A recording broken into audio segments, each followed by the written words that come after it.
வணக்கம். நான் உங்கள் ஜூனியர் எம்ஜிஆர். எம்ஜிஆர் ஐயா அவர்களோட பேரன். ராமவரம் தோட்டத்தில் தான் இருக்கேன். ஸோ இவ்வளோ நாள் வந்து ஏடிஎம்கேல வந்து மாநில இளைஞர் அணி இணைச் செயலாளராக இருந்தேன். ஸோ எப்போ வந்து நம்ம தளபதி டிவிக்கு ஆரம்பித்தாரோ அப்போவே வந்து நாங்கள் எல்லாருமே நிறைய பேர் வந்து இளைஞர்கள் எல்லாருமே வந்து டிவிக்கில் ஜாயின் பண்ணிட்டோம்.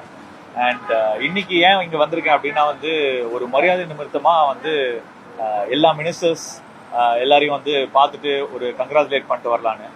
அண்ட் இன்னொரு பெரிய விஷயம் என்னன்னா வந்து இது வரைக்கும் சிஎம் ஆகி புரட்சி தலைவி அம்மா மட்டும்தான் வந்து எம்ஜிஆர் வீட்டுக்கு வந்திருக்காங்க, எம்ஜிஆர் ஐயா வீட்டுக்கு. அண்ட் எடப்பாடி சார் வந்து சிஎம் ஆகிட்டு இது வரைக்கும் வரல.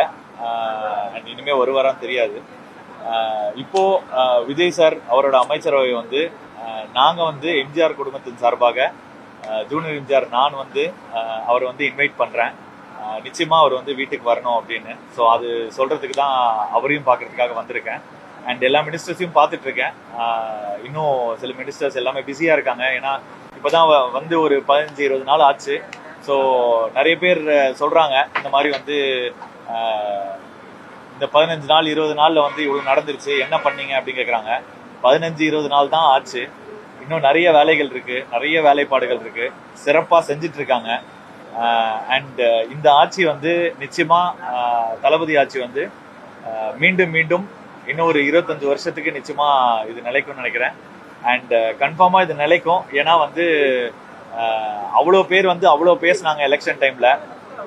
இது ஒரு டீமே கிடையாது, நிறைய பேர் வந்து இளைஞர்கள்லாம் அவர் நடிகர்னால கூட்டம் வருது அப்படின்னாங்க. அந்த கூட்டத்தை எல்லாத்தையும் ஓட்டா மாத்தினாரு, ஓட்டா மாற்றி அங்கே சேரில் உட்காந்துருக்காரு. ஸோ அதனால அவர் சாதிச்சிட்டாரு. அண்ட் சாதிச்சிட்டோன்னு எங்களுக்கு எப்போ தெரியும், நிறைய பேருக்கு தெரில, இனிமேல் தெரிஞ்சுக்கோங்க. ஸோ அதுதான். ஸோ அதுக்காக தான் இங்கே வந்தது.